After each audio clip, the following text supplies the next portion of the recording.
Now, is the red button supposed to flash? Or just stay solid? It takes off, I think. Yeah, it's taping. Well, we were just joking that we were an ad hoc committee and that we were going to be like a bit like a jazz band and do some improvisations. But we're actually talking about, originally we thought of calling this rendering to Caesar the things that are God's. Except that we're reminded that whoever chooses to dance with Caesar have to remember that Caesar always leads. So we're calling it Dancing with Caesar.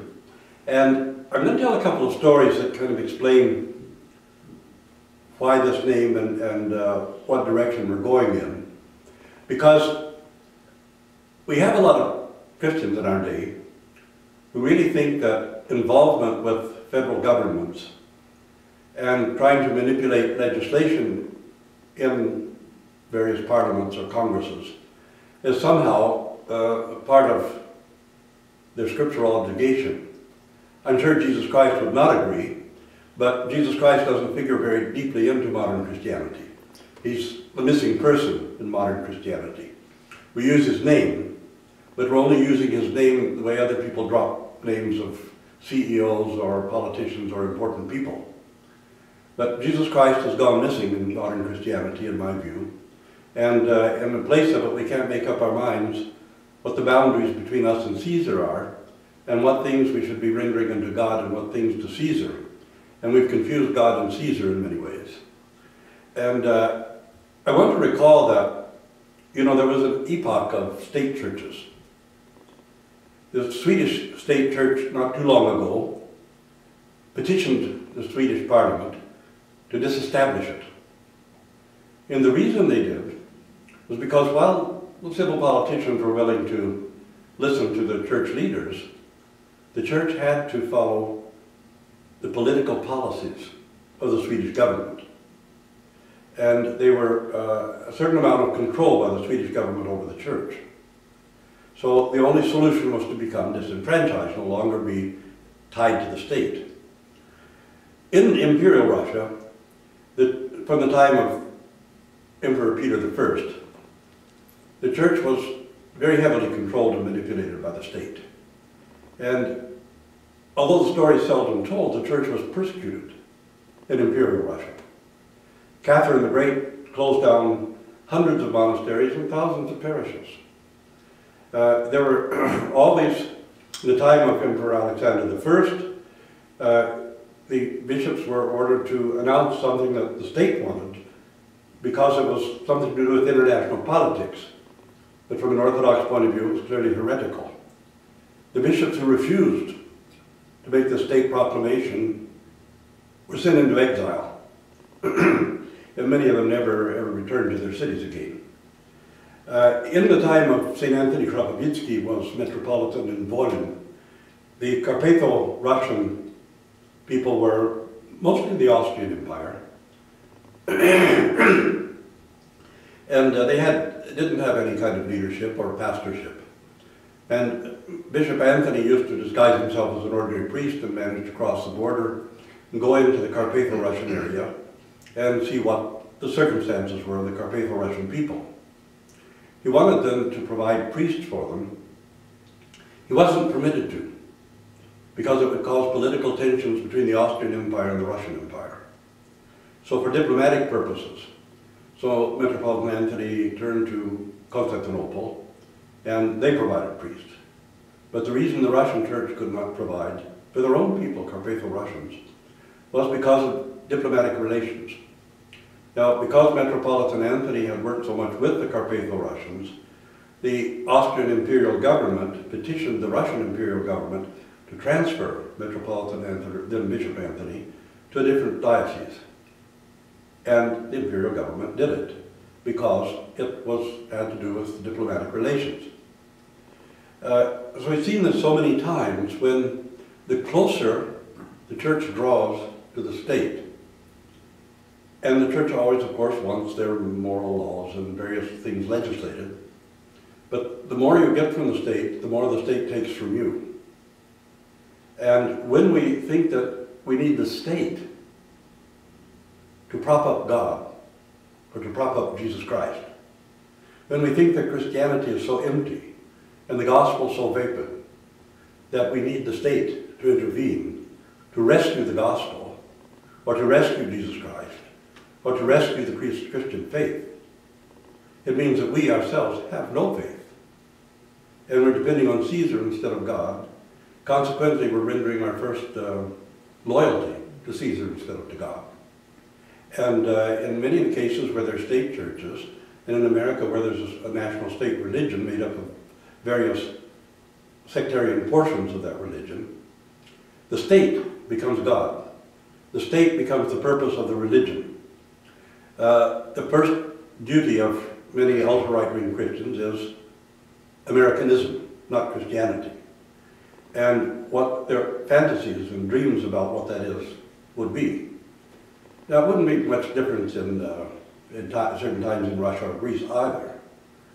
And it's always proved catastrophic when when Christians lose faith in God and think they have to defend God, that we have to defend Jesus Christ, that we have to prop up the Christian faith by means of legislation. And we forget that Christianity requires us to be converted in heart and to offer from the heart what's required. You cannot bully, force, coerce anybody into being a Christian or into living a Christian life. After the church was no longer persecuted at the time of Constantine the Great, particularly from 325 on, when the church became a state religion for the Roman Empire, people joined the Christian body because it was the way to get ahead politically. It was also good for business. And we see it now in our days when somebody advertises, this is a Christian business. Which is, to me, when you see somebody advertising this is a Christian business, they're the last person on earth you should do business with, because if Christ is going to be a cheap front man for your business, you don't deserve our trade. You don't deserve our business. But anyway, this is what happens when we try to get the state to force people to live the way we want them to live, instead of trying to convert people from the heart, and especially through our example. It means we don't have faith in the power of the gospel. We do not have faith in the grace of the Holy Spirit. We do not have faith in the promises of Jesus Christ. And this is the basis upon which I think we want to kind of set this discussion today. And now, having talked too much, I'll ask Brad, would you like to say something in this? Well, what comes to mind is the disappointment that I saw after there was a major prayer movement trying to push through certain legislation in Ottawa, in Canada. The hope was that they could pray that legislation through, and they spent a lot of time on their knees on it, so much so that they knew that they had done everything they could do in prayer to make their will be done. Mm-hmm. And I had to do a lot of cleanup after that with disappointed people who wondered if all the praying and fasting we did to get our legislation through ended in failure, then either we stand condemned as just being bad at praying, or what's the point of prayer anyway? And so they were incredibly disillusioned by prayer. And what it was political lobbying using prayer letters as the venue. But they really bought in emotionally. And I think they misplaced their hopes, and they were perhaps looking south of the border and imagining what we've sometimes called the Christian Taliban. And Ron and I were talking about this before, that's kind of that's an obvious version that's easy to see. It's especially obvious if I point my finger over the border, because it can be very blatant. What's troubling to me are my own blind spots, and the subtle ways where I can say, thank God I'm not like them, and I have not caved into Caesar, when in fact I may have, and I can't even see it. And the other thing that came up for me was as you were talking, I'm puzzled and working through Jesus' conversation with Pilate. On the one hand, he makes it clear that whatever state authority Pilate was governing with, at some level God had conferred that on him, and yet at the same time Jesus is clear, this is, my kingdom's not of this world, and I'm not just another political party coming up against Pilate, for example. And then even Pilate thought to rescue Jesus. And let me help you here. And the famous last words are, if only you will, will be a covering for you, will be the state, or whatever, can be a guardian. Now in some ways we've moved past that in Canada. And so I'm already trying to open my eyes to what are these ways where I am tempted to unfaithfulness, and yet perhaps I'm as blind as those who thought they could just reinstate God's laws by getting enough senators or enough parliamentarians or enough congressmen to carry their lobby, and that feels kind of cheap to me.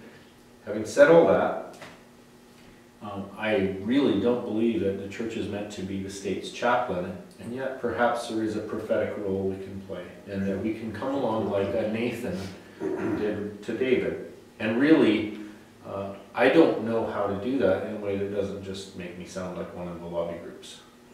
So I'm here to learn today, and because these are questions I have in mind. I think if I push my understanding of what Jesus was doing with Pilate, I can end up even just being an anarchist, and I'm suspicious that that's not what we want either. So I'd be interested to hear you and Ron on these things. I think it's interesting you mentioned the prophetic role, because when we're using the military role, that is, God's army marching on Congress or something, we've forgotten that our role is primarily prophetic. And to critique society and the nation is one thing. To try to bully society and the nation, or force them to pretend they believe something they don't believe, is not very useful. Well, the model in the Old Testament is tricky, because you've got Amos the farmer prophet, you've got Daniel the vice president prophet, you've got you've got some of the high priests as prophets, serving in the temple, and to find the equivalent today is very tricky. Indeed. Ron, what to? Well, I think probably one of the things which can act as an interesting model for us is going back to the post-apostolic tradition, when increasingly the church had a public presence at a significant level. And often what is seen as a crossroads for the church is the Constantinian, sometimes seen as the compromise, Eusebius's great speech in which he lauds Constantine as finally making Christianity the official religion of in one sense, the dying empire. And from that period of time emerges a variety of models of the relationship of church and state. One is very much the one in which the church becomes the lapdog or the dancing bear of the state.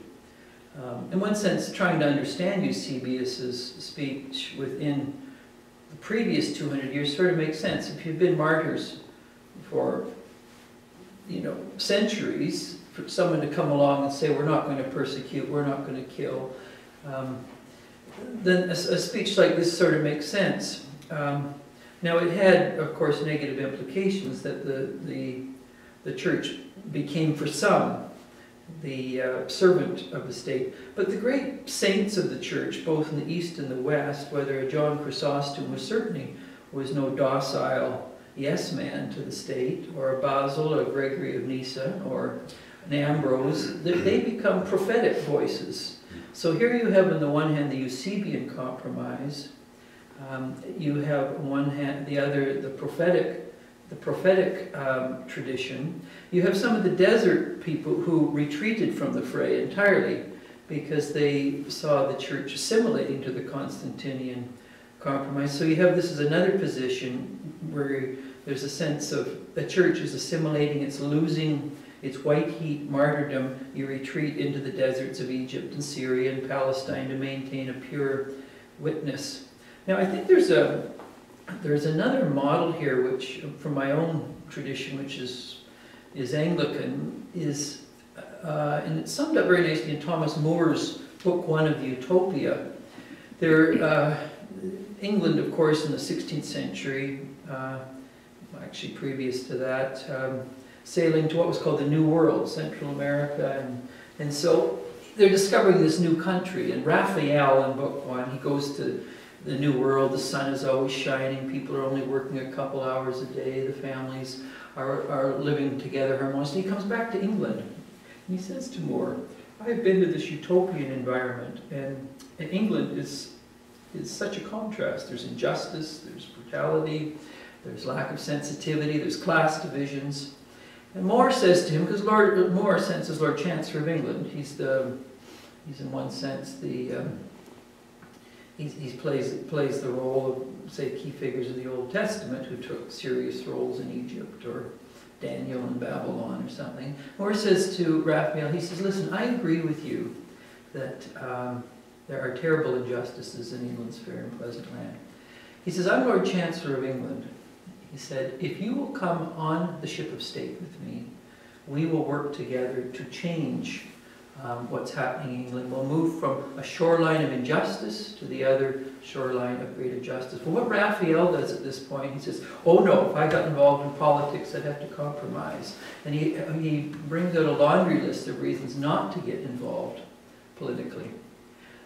My question is how do we, as people of faith, when we think publicly, walk between, on the one hand, the extreme of the Constantinian compromise, and on the other hand, of the desert compromise where you retreat from the fray?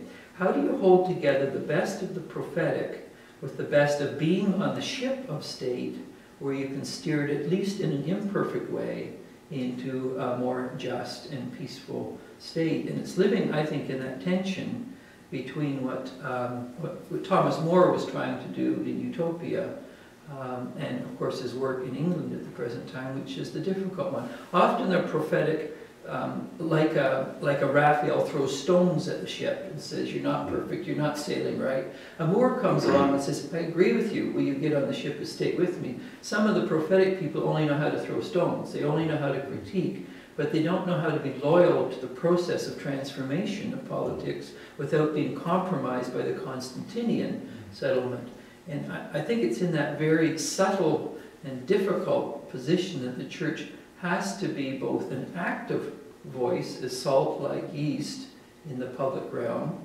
It has to avoid a certain form of propheticism that only critiques, but it has to be wary of Constantinianism, and it has to be wary of retreating from the fray entirely. You know, I have a question about that. Oh, sorry. Yeah, go ahead. Just, and you may address this too, the idea of, I can see people, individuals with a prophetic calling to be part of the system as salt and light. I don't understand, I'm groping for a way that the Church as an institution can do that, or if they should simply be sort of supporting people behind those individuals.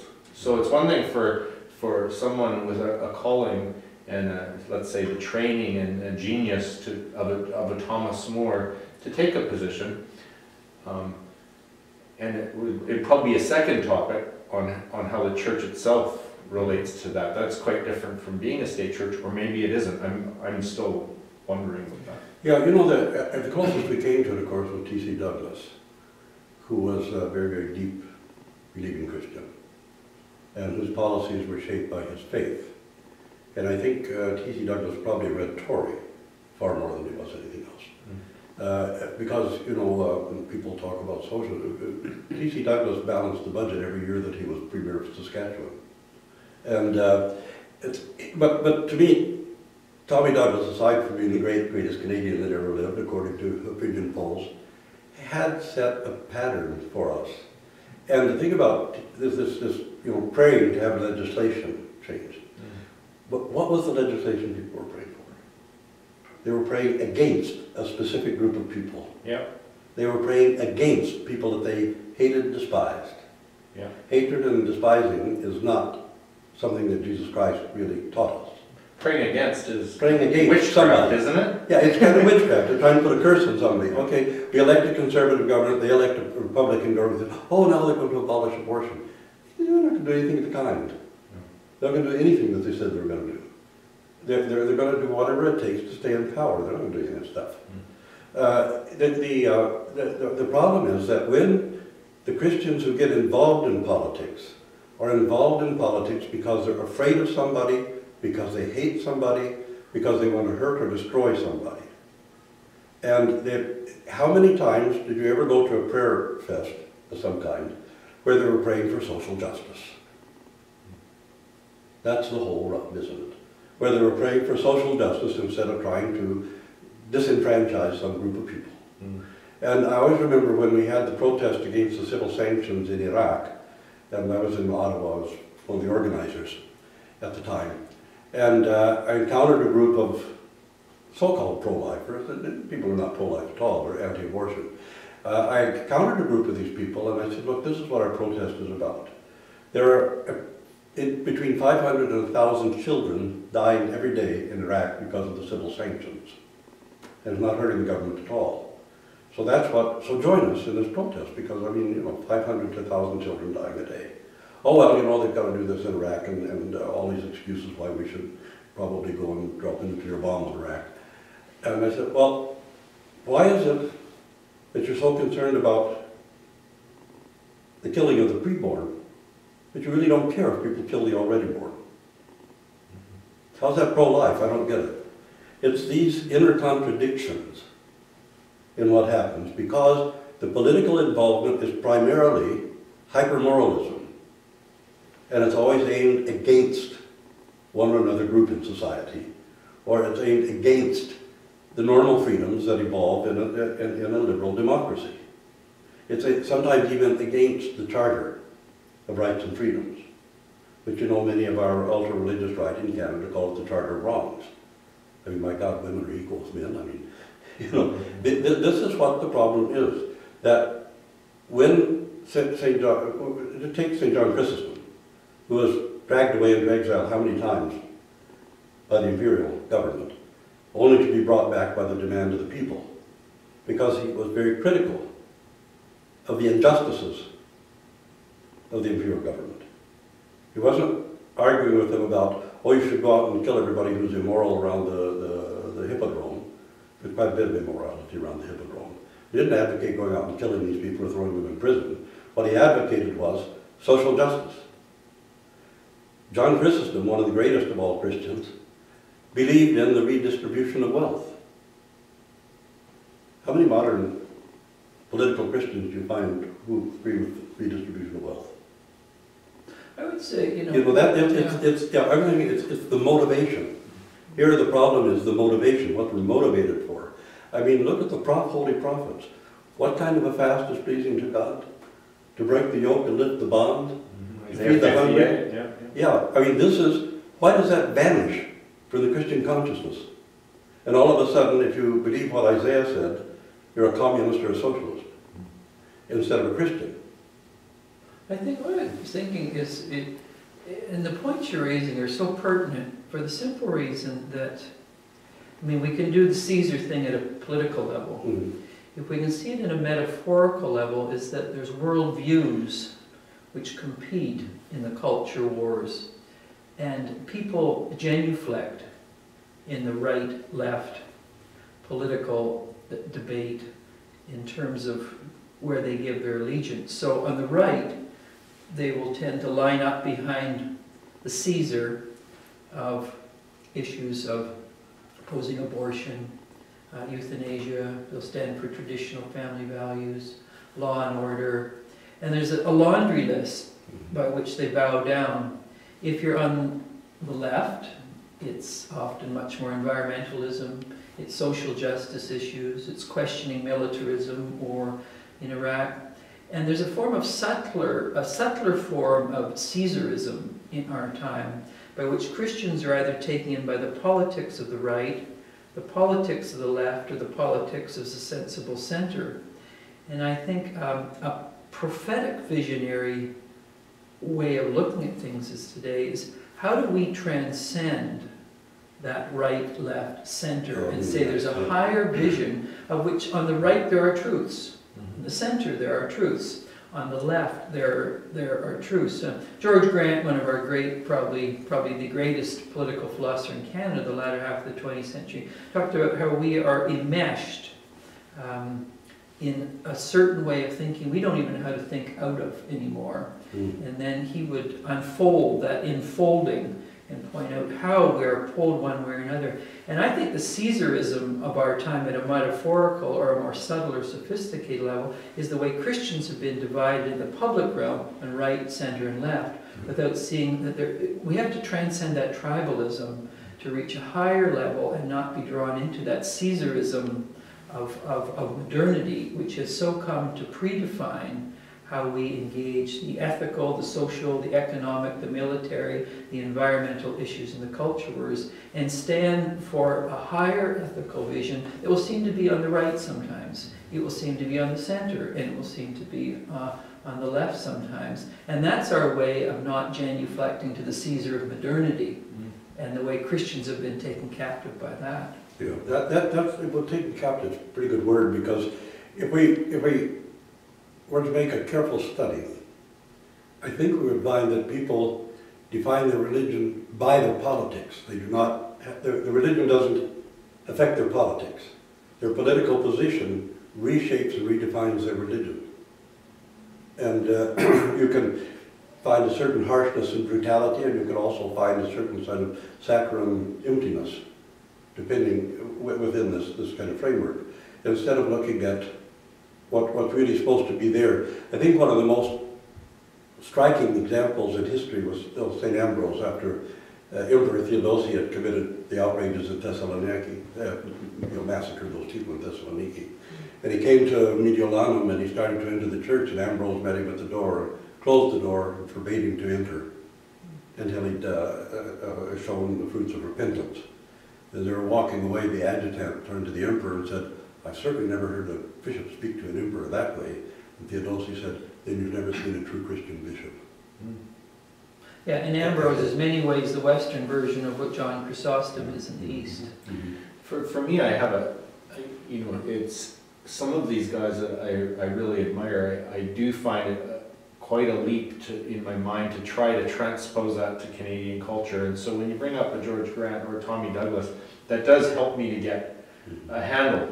I can't quite figure out, now how would Erasmus do it in Canada now? I don't know, but I do know how a Grant or a Tommy Douglas did. And I think, Ron, when you talk about the right or left, I think about major spokesmen, and let's say, a major spokesman of the right, if they tell you where they stand on one issue, I can tell you where they stand on 9 more, because it's so automatic. Someone on the left, they tell me where they stand on one issue, I can tell you 9 more, and it's so unbelievably predictable. And the genius of a Grant or a Douglas was, because they transcended the prison of language of right and left, it made them unpredictable and fascinating, and you didn't know in one moment if with Grant is going to be opposing abortion or calling for universal health care with Douglas. And I think that's a sign that they managed it, and that there even is a contemporary Canadian way that's been set forth. And we don't need to try to copy some of the movements we've seen outside of the country. We have some of these, and I would call them spiritual fathers who said, yes, my calling could have been, behind a pulpit, but now I'm going to engage in this prophetic way, and even take leadership in some cases. Yeah, when you look at T.C. Douglas, I think one of the reasons I love the man so much, I met him twice when he was still in Nanaimo. When you look at the CCF of T.C. Douglas, universal health care, abortion never. To take care of those who can't take care of themselves, of course. Workfare for those who can take care of themselves and don't have a job. T.C. Douglas didn't believe in workfare for those who are able-bodied, and he used it in Saskatchewan. You work on community pastures and things like that if you were able-bodied. But if you weren't able to take care of yourself, then that's our duty.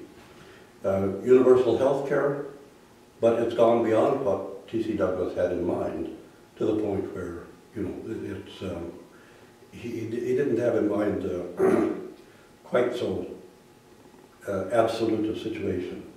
That, I mean, he had a certain moderation about him in all this. He didn't want to see people lose their homes, their farms, because of health care bills. He didn't want to see any Canadian citizen deprived of equal health care. And he wanted it to be universal and equal for everyone. But he balanced the budget. But he balanced his budget. In Saskatchewan, he was 18 years premier, 18 years he had a balanced budget. Now, let me ask one conservative government to show me a record like that.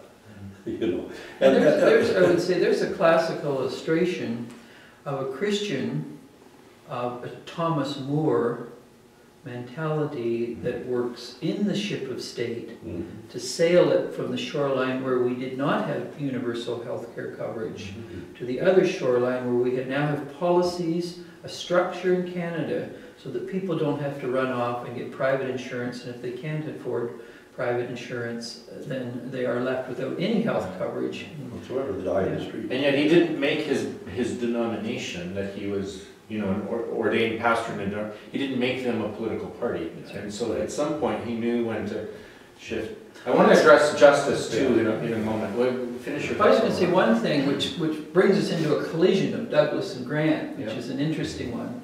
The 1963 election in Canada, Diefenbaker was running against Lester Pearson, and Tommy Douglas was the one who could throw the vote that was going to bring down Diefenbaker or keep Diefenbaker in power. He was the swing vote, the kingmaker at the time. George Grant spent a couple of hours on the phone with Tommy Douglas the night before they reconvened in the House of Commons, and he pleaded with Douglas not to vote with Pearson to bring down Diefenbaker because he knew Pearson was such an continentalist and pro-Kennedy and pro-American. And he said, if you give way to Pearson, you're merely going to further the impact of the American influence in Kennedy and Canada. And Grant was very, very much on board of the CCF in those years.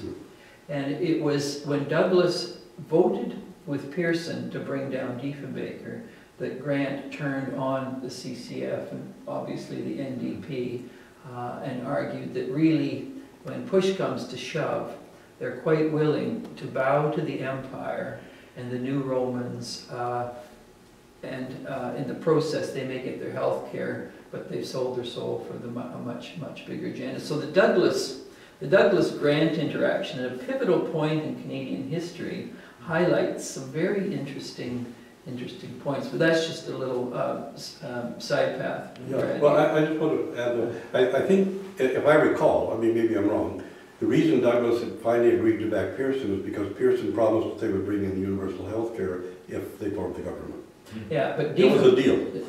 Diefenbaker was willing to move in that direction. He was already, he was the one who had the Royal Commission on Hospitals. That's right. And the issue was, of course, in the 63 election was warheads for Beaumont missiles. And Pearson would say, I'll go that way. And Kennedy brought a lot of his people in, and Diefenbaker said, we're not going to be told how to shape our foreign policy by an empire to the south of us. So. It was an interesting moment in our history. But there's a classic illustration of religious people grappling with Caesar. And on a military issue, a healthcare issue, a whole range of things that bring this to the fore. You were going to... Well, I was thinking, in terms of the language of justice too, you know, when you talk about you know, being neither left nor right, I think what we want listeners to understand, we're not saying, so therefore be center. We're saying that whole continuum is a lie.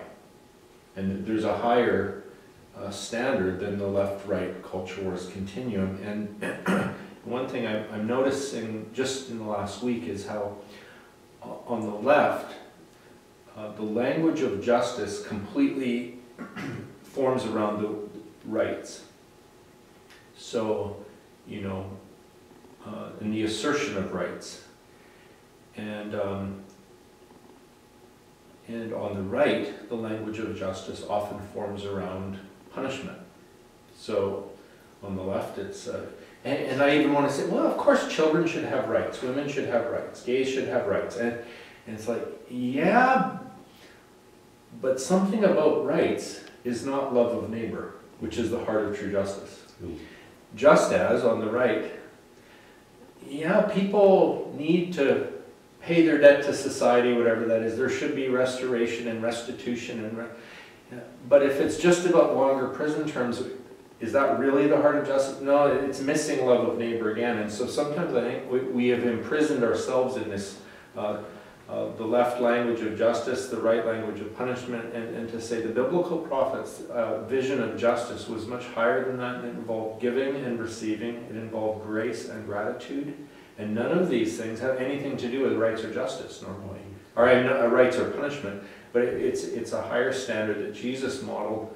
And I haven't worked it out, but I can see how our language can become a prison, and then we get stuck. Yeah. And we had mentioned the abortion issue earlier. Even there, right and left get on the right to choose versus the right to life. And I just think I get it, but we're not hearing each other anymore, so we're stuck. And we've been stuck for decades. And if we could maybe say we have to look at a different model in order even to hear each other. Yeah. And somehow I've come to see that justice is not the opposite of mercy, but justice is love of neighbor in the truest Christian sense. You know, I think one of the cul-de-sacs that we got into in all of this, when dispensationalism and this sort of thing came along, and then we started talking about holy nations, and how if the nation is holy, that is, if everybody's living proper moral life, then God's going to bless the nation, and if the nation is not following the Old Testament law, then God's not going to bless the nation. And then the mythology arises that Israel was ever a holy nation in that way. Israel was the holy nation because it was the bride of the Holy One. It wasn't a holy nation because people lived holy lives, and certainly even the greatest of the kings never did. I mean, David was not one of the prime examples of high morality, and yet he was a man after my own heart because he kept the faith, and he knew how to repent.